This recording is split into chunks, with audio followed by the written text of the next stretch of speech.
Hey, welcome to my YouTube channel. My name is Dawn Damon. I'm known as the BraveHeart Mentor, and I'm here to raise the brave in you. So don't forget to hit subscribe if you've not subscribed yet to my podcast. That way you're the first to get tips and tools, techniques, and of course, free resources. I want to help you reach your goals and achieve your dreams. Are you ready? Come on, let's get brave. It's that springtime again, and you know what that means? Well, for me, not much, but for most of us, it does actually mean spring cleaning. Listen to this quote. Never in history have human beings had so much stuff inside their houses. One estimate puts the number of items inside the average American home at 300,000 items. What?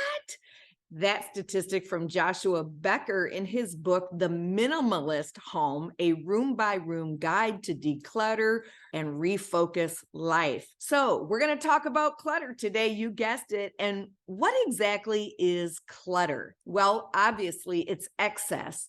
It's to fill your room with scattered, disorganized things that begin to impede movement or reduce your effectiveness. A room cluttered with toys, books, magazines, knickknacks, on and on it goes. Well, the truth is that we have become clutter blind. Are you clutter blind by any chance? I know for a season of my life, I absolutely was clutter blind. And I have to admit, I'll make the confession, I come from a long line of pack rats, and I would say almost bordering on hoarding. Not really, but so many knickknacks, so much memorabilia, so many things that have, well, memories, and they're reminiscent of days gone by, and they're things that have beauty attached and emotions attached. But we don't often see the number of misplaced objects, knickknacks, stacks of paper, baskets filled with miscellaneous items that surround us in our homes and our workplaces. And try as we may to declutter ourselves, clutter makes its way into every nook and cranny of our home. Now, Terry Lynn Mabbitt, she's a professional organizer in Denver. She says and really believes that there are 4 kinds of clutter that create havoc for people. The first one is just technical clutter. She calls it clutter that causes restrictions in spaces and overall lack of storage space. When you don't know where to put things and everything doesn't have a place because you're just crammed, you're going to have what we call clutter. And then the second category of clutter she calls life changes. Clutter that is caused by something that's different in your life. Maybe a new baby, maybe a death in the family, maybe you've moved, or anything that has thrown your life out of balance. I was talking to a woman via text the other day, and she had admitted to me that she indeed was a clutter bug. She said, I used to not be, but I am now because, well, quite frankly, after the death of my parent, I just haven't been able to clean. So you see, she had a change in her life. And perhaps I mentioned to her even, do you think this might be some grief working its way out? And she said, I think so, because of her grief. And that's the next category that Terry Lynn Mabbitt offers us. She says, what about behavioral or psychological clutter? Clutter caused by depression or grief. Clutter, she says, caused by attention deficit disorder or low self-esteem or a lack of personal boundaries. I thought that was interesting. One time I heard a statistic for survivors of childhood trauma, and they said that in your bedroom, it's not unusual for a trauma survivor to have a trail of clutter leading from their door to their bed. And when I heard that, I was curious. So I ran into my bedroom, and lo and behold, what do you think I found? A trail of clutter from the door to my bed. In other words, nobody's getting in here without me hearing them coming in here first. That was a psychological behavior. It was an unconscious behavior. I know people who do indeed struggle with attention deficit.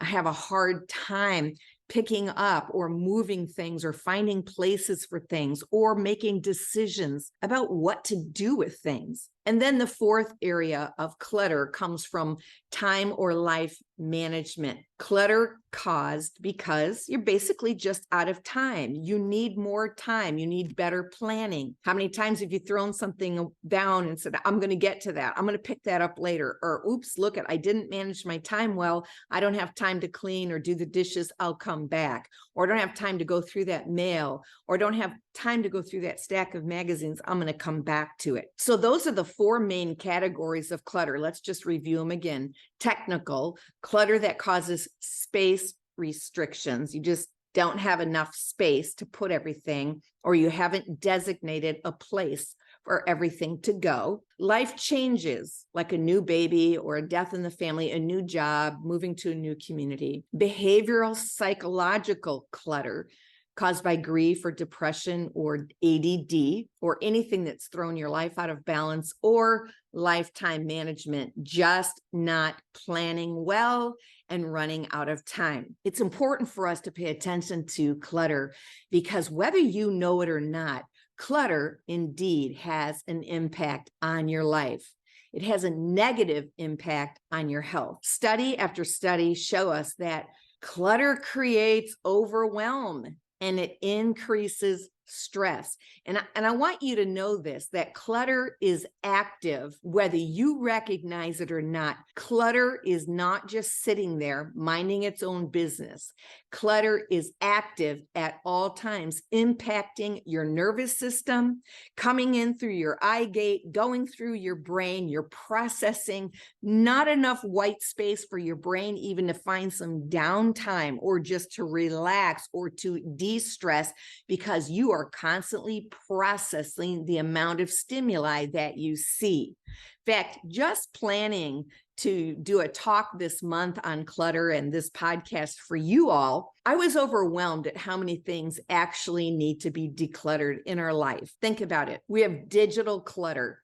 We have emails, we have texts, we have messaging, we have tabs opened on our computers, our phones. We have to put so much of clutter in its place in the digital space. What about closet clutter? How many of us just have closets? Like the house might look good, look clean, right? Come on, somebody. But when you get off the beaten path, if you open a closet or you go into it, sometimes people have what they call chuck rooms, where you just chuck everything. You're going to come back to it. Clutter everywhere. There's kitchen clutter. You open drawers and things are falling out and you're not finding the utensils that you want. You just have too much kitchen clutter. Knickknacks. They started out as collectibles, and then people found out that you collect them, and everybody that you know is sending you this little knickknack, and now you don't know what to do with it because you have memories attached or there's sentimental value involved, and so you feel beholden to this collection. And now what you used to collect or what you used to look for now collects you, saves you, looks for you, takes your time, your energy, your money. It's time to get rid of that knick-knack collection. You've outgrown it. You don't need it anymore. I was thinking about, too, all the clutter that's in our garage, rakes and shovels and garden things and boots and shoes and gloves and pesticides and anything extra that we don't need is in the garage. We have clutter everywhere. While accumulating a few extra possessions might not feel like a big deal at first, like we said, eventually clutter can overwhelm and overtake your home. And we do know that there's kind of categories, like there's collectibles, there's clutter, and then there's hoarding. And some people actually do move into hoarding. I was a little tongue-in-cheek earlier.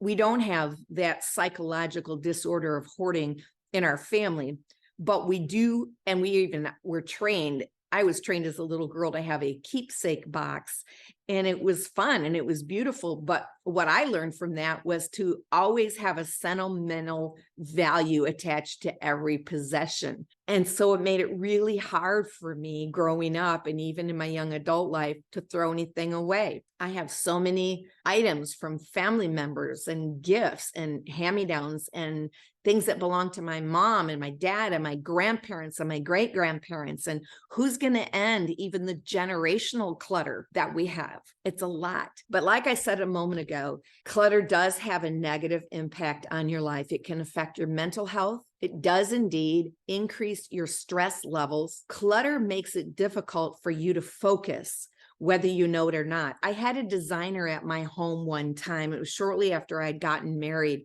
And Paul and I had combined our household. So we had a lot of stuff. And the designer came into the home and she was standing there and she was looking around at the walls and the things, and because we wanted to change it up and make it ours. And she said, wow, okay, wow, yeah, wow. And finally she said, I can't think in here. I have to go outside. She could not focus because there was so much clutter in the house that it was short-circuiting her creativity. Clutter can take a toll on your relationships too, by the way. People getting frustrated and tempers kind of flaring up, coming from high stress levels because we can't find things and things are misplaced or not put away right. And frustration in relationships and the way we communicate with each other. So it does. And that's a well-known study that research has proven to us and documented that clutter disrupts relationships. Clutter can even have an effect on how well you sleep. Did you know that? So you're sleeping and your mind is still processing all of the things around you, even while you sleep. It seems crazy, doesn't it? But what happens when you declutter your life? What happens when you take a moment and say, I don't want any more of this? Well, the opposite of everything that we just talked about. It is an effective way to reduce stress in your life. Do think about this. Do look around your house. Do say, do I have more stress than I want? Let me declutter a room. If you've done it, you know the feeling that I'm talking about when you walk into a freshly cleaned room and everything in you goes, ah. In fact, we know psychologically spas are created to do that very thing. They're minimalist. There's not a lot of stuff on the walls. The paint is a very soothing color. You might see a plant, but you're not going to see a lot of clutter in places that are designed intentionally to soothe you and de-stress you. What about a room in your house? You should have one of those. Eliminating excess stuff can benefit you in so many ways, your energy levels, your mental health, and like we said a moment ago, your relationships. In fact, let me give you 5 benefits that you're going to get from decluttering. And I'm going to give you a challenge and I'm going to ask you to think about this. And then I'm going to ask you to take steps. So one benefit, it brings a peaceful mind. Oh, don't we need peace? In our world today and in our lives today, there's a lot of things coming at us at once, and coming home to an oasis, a clean, decluttered home is a beautiful sense of safety and peace and tranquility. So that's one benefit you will get in bringing clutter to a minimum or eliminating it altogether in your home. Your home will be a place of refuge and tranquility and peace for you instead of a point of contention and frustration. Number 2, the second benefit you're going to find in decluttering is that declutter and ordering your home saves you time. The average woman looks for things a total of 55 minutes a day. You can't find stuff. You're looking for things a total of 55 minutes a day because of clutter. Where did I put this? Doesn't have a place where it belongs. You put items and objects in different places all the time. That's also called clutter. It doesn't have a home. So everything in your home has to have its home. So every time you go for it, you know right where it is. This is where I keep it. This is where it belongs. It will save you time. And what else could you do with an extra hour every day or every morning? If you didn't have clutter, you wouldn't be late for work. And that's another benefit. It keeps you on time. That's extra bonus. The third one that I want to tell you about, when you have order in your home, you end chaos and you get rid of clutter, you save money. You actually save money because now you don't buy duplicates because you know where stuff is. You know if you're running out, or you know if you still have it, or you say, oh, I must have given that away. I don't know where it is. I can't find it. You go out and buy another one. And exactly 22 minutes after you buy a new one, you'll find the other one. So declutter so that you can save money. The fourth benefit, we've talked about it already, but it does end frustration, but it gives you more energy for your dreams and your goals. I need more energy for my dreams and goals. I don't want to spend and waste time looking for things that I don't know where I put or I can't find it. I want that energy for my goals and for my dreams. And finally, the fifth benefit that you're going to find is your self-esteem is going to skyrocket. Yes, it will. Your self-esteem will indeed skyrocket when you declutter. Because like I mentioned a moment ago, we used to call them self-esteem projects. When we'd go in a room and clean it, you just want to sit in that room. You don't want to leave because it feels so good. Or like in the morning, the first thing you do is make your bed because the next time you come in that room, it feels beautiful and your self-esteem is boosted. You feel like you're accomplishing something and you feel really good about yourself and your achievements just by decluttering. Try it. It's true. So if you're ready and if you're prepared to say, I'm going to take this challenge, I have a free gift that I'm going to be offering you. You can find the link in the notes, but I am going to be offering you a guide to declutter. How do I do that? How do I declutter? I'm going to give you the 10 steps to decluttering your home this week or this month as my free gift to you. But here's my call to action for you. If you love this podcast, I want you to also check it out on YouTube, by the way, and you can see me live. And if you're watching on YouTube, make sure that you subscribe so we can keep this good message going for all the brave-hearted women out there that need sometimes a little push in the tush. You can find me at Dawn Damon on my YouTube channel, The Brave-Hearted Woman.